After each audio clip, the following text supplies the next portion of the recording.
بسم اللہ الرحمن الرحیم۔ اخبار دکن ٹائم کے ایڈیٹر محمود حسن ایک دن قائد اعظم کے ساتھ کھانا کھا رہے تھے۔ قائد اعظم نے معمول کے مطابق تھوڑا سا کھانا کھایا تو محمود حسن کہنے لگے، آپ نے تو کچھ کھایا ہی نہیں۔ قائد اعظم نے جواب دیا، دنیا میں لوگ اسی لیے تکلیفوں میں مبتلا رہتے ہیں کہ وہ کھاتے بہت ہیں۔ ایک مرتبہ قائد اعظم کار کے ذریعے میسور سے کہیں جا رہے تھے۔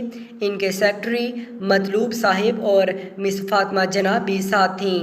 کار آہستہ آہستہ چل رہی تھی۔ راستے میں قائد نے کہا، کار سے اتر کر ذرا ٹانگیں سیدھی کر لیں اور چائے بھی پی لیتے ہیں۔ قریب ہی ایک ریلوے اسٹیشن تھا۔ مس جناح چائے کے انتظام میں لگ گئی اور قائد اعظم پلیٹ فارم پر اپنے سیکرٹری کے ساتھ ٹہلنے لگے۔ لوگوں نے انہیں پہچان لیا۔ اسٹیشن پر ایک ہلچل سی مچ گئی۔ جب سیکرٹری نے انہیں اس طرف متوجہ کیا تو انہوں نے ہنس کر کہا، یہ چائے کا ابال ہے، ابھی ختم ہو جائے گا۔ ایک دفعہ قائد اعظم محمد علی جناح لندن میں پریس کانفرنس میں بتا رہے تھے کہ کانگریس کی غلط پالیسی سے مسلمانوں کو کس طرح نقصان پہنچا۔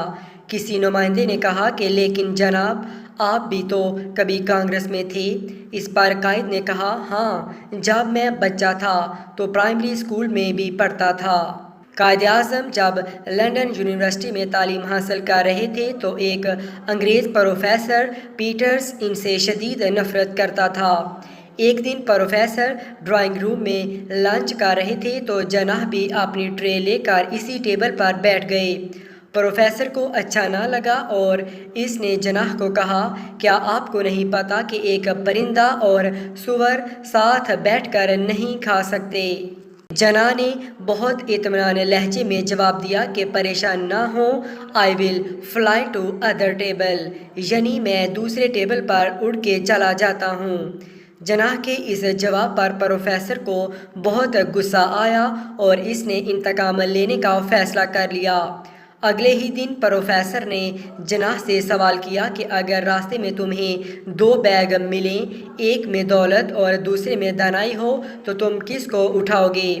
جناح نے بغیر کسی ہچکچاہٹ کے جواب دیا کہ دولت۔